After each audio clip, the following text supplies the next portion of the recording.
نواز شریف نے عمران خان سے نہیں بلکہ آصف علی زرداری سے لوٹا ہوا پیسہ واپس دلانے کا وعدہ کیا تھا، یاد ہے نا؟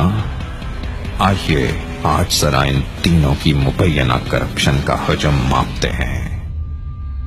عمران خان، بنی گالا کا گھر اور کینسل میموریل ہسپتال کے چندے میں گھپلے کا الزام۔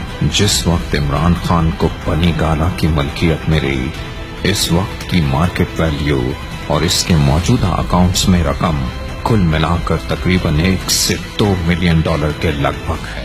اس کا کینسر ہسپتال اپنی نوعیت کا غالباً پوری دنیا میں پہلا پرائیویٹ ہسپتال ہے جو 75% رعایت پر کینسر جیسی بیماری کا علاج کرتا ہے۔ عمران خان کہتا ہے کہ بنی گالا کا گھر اس کی ارب پتی بیوی نے اس کو تحفے میں دیا۔ نواز شریف کے پاس 3 بار پورے پاکستان کی اور 6 بار پاکستان کے سب سے بڑے صوبے کی حکومت رہی۔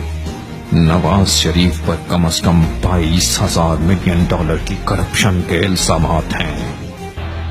عمران خان پر جتنی کرپشن کا الزام ہے، اس سے 5 گنا مہنگی نواز شریف کے ہاتھ پر بندھی ہوئی گھڑی ہے جو تقریباً 4.6 ملین ڈالر کی ہے۔ اس کا صرف رائے میں موجود گھر 25,000 کنال پر محیط ہے۔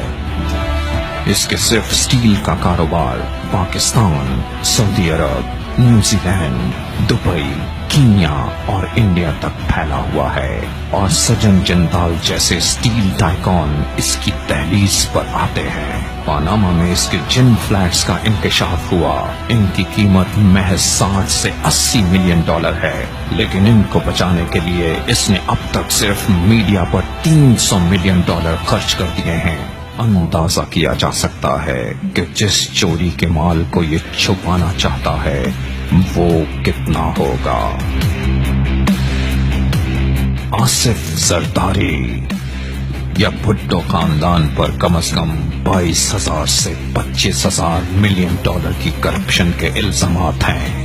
ان کے صرف ایک فرنٹ مین ڈاکٹر عاصم نے زرداری کے آخری دور حکومت میں 4790 ملین ڈالر یا 479 ارب روپے کی کرپشن کا اعتراف کیا ہے۔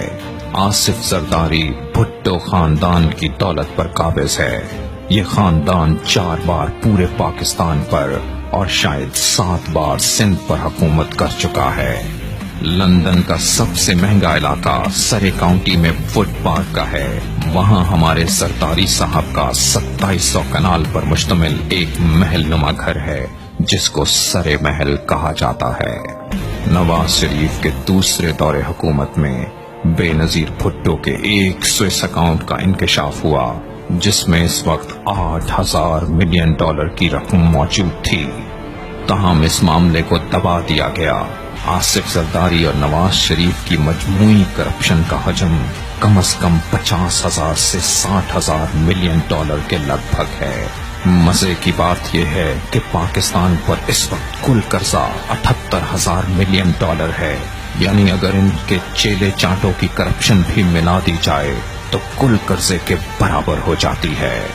جہاں تک زرداری اور نواز کا معاملہ ہے، وہ دونوں اچھی طرح جانتے ہیں کہ اگر ایک گیا تو دوسرا بھی نہیں بچے گا۔ اسی لیے جمہوریت کے نام پر ایک دوسرے کی ڈھال بنے ہوئے ہیں۔